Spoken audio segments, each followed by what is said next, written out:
Sir coffee மட்டும் போடுங்க அப்பா.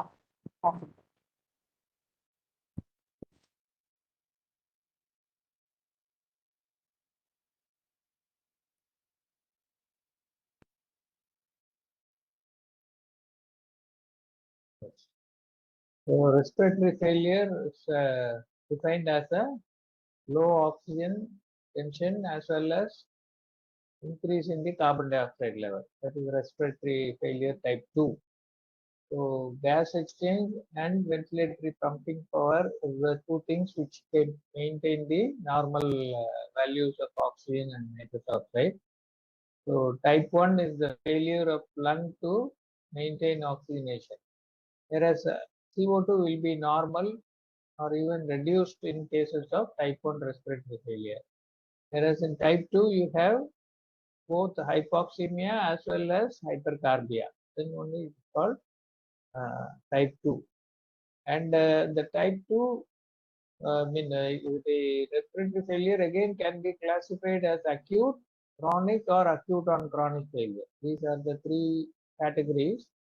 In chronic, so how will you differentiate it by the blood gas, whether it is acute, chronic, or acute on chronic?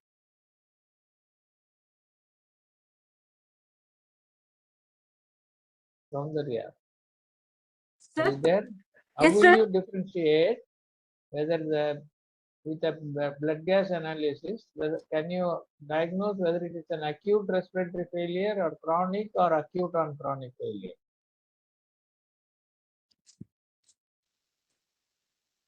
If it is metabolic acidosis or respiratory. No. Here the respiratory failure can occur as acute, chronic, or acute on chronic.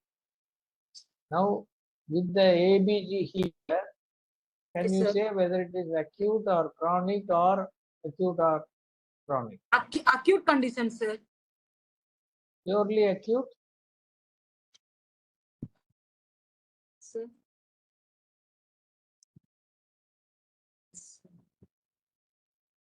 How do you rule out it's not a chronic condition? It is compensating. pH is on the acidotic side. Yes, PCO2 is higher. So both put together, you can say it is respiratory acidosis. But bicarb is also low. So how will you explain the low bicarbonate in this case? What is the reason for the low bicarbonate? What would be the bicarbonate if it is a chronic respiratory failure? A patient with a COPD, what will be the value of pH? What will be the value 18 to 24, sir. Bicarbonate 18? is normal 18 to 24. 22 to 24 is supposed to be the normal. Yes, sir. So normally there will be a compensatory increase in bicarbonate. This bring back the pH to normal. So if a patient is a non-COPD with a chronic respiratory failure, he will have a persistently elevated CO2. The pH will be within normal limits, 7.35 to 7.45. But the bicarb would have increased to compensate and bring back the pH to normal. So that is the value that you will have to get to say it is a chronic respiratory failure. On the contrary, if it is an acute on chronic, that means again the pH will be low, but the bicarbonate will be elevated. pH will not be normal in acute on chronic. So pH becomes acidotic, but the bicarbonate elevation still persists. That is the indication to show it is an acute on chronic. Whereas if the bicarbonate also has come down, PCO2 also increased and pH is also low, that is the indication that is this an acute respiratory failure. Along with the metabolic acidosis component, because of the hypoxemia, tissues are not getting enough oxygen to the mitochondrial level, so there will be lactic acidosis, and that is the reason for the metabolic acidosis component also happening in these cases. Yes. So what are the principles in the treatment of respiratory failure? First, you start with, because it's a case of COPD already given here, chronic smoker with acute shortage of breath, bronchodilators to improve the air flow, then systemic steroids and antibiotics. This is the first step in the management. Then once the respiratory failure is aggravated because it has been present before, and you have to give titrated oxygen supply. That is very, very important, because too much of oxygenation in a chronic respiratory failure will take away the hypoxic drive to breathing, and patient may suddenly become apneic or stop breathing also. So you have to give a very titrated low dose oxygen to counteract the hypoxemia, and then ventilatory support, because they may have pump failure also, and you have to increase it by non-invasive ventilation. That is the first choice. And the non-invasive positive pressure ventilation by nasal or facial mask or helmet is the therapy of choice for the treatment of acute hypercapnic respiratory failure. And the next option is CPAP support, which is also useful in acute respiratory failure. The procedures, the predictors of success or failure of the treatment are: the pH should be coming back to close to normal, PaCO2 should be only 45, ECS should be maintained, and the patient's Apache score should be less than 25, respiratory rate should be between 24 to 30, and response to non-invasive positive pressure within 1 to 2 hours. You should see all these changes, and you should have training and experience in the team with NPP, and you should follow all the non-invasive protocols. And the treatment failure predictors are: if the pH is continuing to drift towards more acidosis, less than 7.25, and the patient's GCS getting lower, that indicates the treatment is not sufficient. And Apache score increasing, and if the patient respiratory rate also goes up, and there may be additional pneumonia, mask leakage has to be ruled out, patient ventilatory asymptomacy may be there, and ineffective triggering, patient may not be able to create adequate negative pressure, and they may become agitated or restless, encephalopathy may set in, and they may not have enough vital capacity to clear the secretions. So secretions getting started retaining. So all these things are indicator of inadequate treatment or respiratory treatment failure also.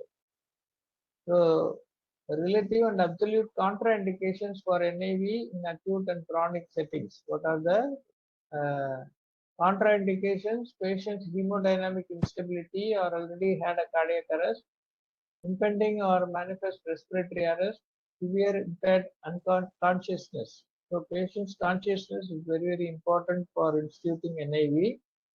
Uncontrollable agitation, mask intolerance, significant GI bleeding, upper airway obstruction, facial trauma or surgery, massive secretions or aspiration risk. These are all the contraindications. In the acute setting, in chronic setting, patients with a chronic respiratory failure, non-motivation or non-adherence, mask intolerance, excessive secretions, comorbidities, cognitive impairment like dementia, and lack of any subjective or objective treatment effect. All these things are contraindications. So even though NIV is considered as the first line ventilatory support, you should know when to switch over to invasive ventilation by assessing the response to NIV. So how is invasive ventilation done in this patient? Supposing non-invasive ventilation fails, you have to resort to invasive. Once the decision in favor of invasive ventilation has been made, care has to be taken to the stretching of the lung parenchyma and ventilator-induced lung injury, because already they may have air trapping and over-dilated alveoli may be there. So first use low tidal volumes. Another adverse effect of invasive ventilation is generation or aggravation of PEEP, intrinsic PEEP or auto PEEP. So in controlled ventilation, reduction of inspiratory time, respiratory frequency, and increase in expiratory time to promote lung deflation, the consequence of reduction of auto PEEP is very important. And high initial flow rates can effectively reduce the work of breathing, particularly in COPD undergoing pressure support ventilation. So the modes of ventilation that you can start from non-invasive CPAP to the PSP in spontaneous respiration and spontaneous timed mode. So these are all the methods of non-invasive ventilation. And once you do for repeated analysis of waveforms, including pressure volume groups, are helpful to detect relevant changes in the airway resistance and PEEP. And you can permissive hypercapnia is another terminology that has to be used in these answers, where pH of 7.2 to 7.5 may be accepted. You need not try to bring it to 7.35, but as long as the oxygenation is maintained well, then you can allow a pH to remain between 7.2 to 7.5 with a elevated PCO2 also, and that will settle the problem, because then the patient is used to all this little elevated PCO2 all the time. They will be able to come out of the acute exacerbation. And the how to wean a patient from invasive ventilation are you have to treat the principal cause. For example, a COPD patient developing a pneumonia, that is the situation commonly will lead to acute respiratory failure. So treat the primary cause with a proper antibiotic, normalizing pH, correcting chronic hypercapnia, addressing fluid overload should be there. And you have to rule out any associated cardiac failure, like because these people are known to go for carpaltunnel. So use a BNP estimation to assess the heart function and fluid management. And assessment of weaning should be done on a daily basis. And the IMV patient should have a documented weaning plan. Assessing readiness for discontinuation of mechanical ventilation is by doing a spontaneous breathing trial for 30 minutes every day. The factors including upper airway patency, bulbar function, sputum load, and cough effectiveness should be taken before you attempt to extubation after invasive ventilation. And how does the management differ between acute hypercapnic respiratory failure and chronic hypercapnic respiratory failure? This flow chart tells you about that. In acute episodes of hypercapnia, you go for the PCO2 value, the resolution of acidemia, and if it is try weaning from non-invasive, you start with non-invasive ventilation, and at the earliest try to wean them from NAV, and then look for the PaCO2. Even if it goes to 7 into 7 kPa is how much millimeters?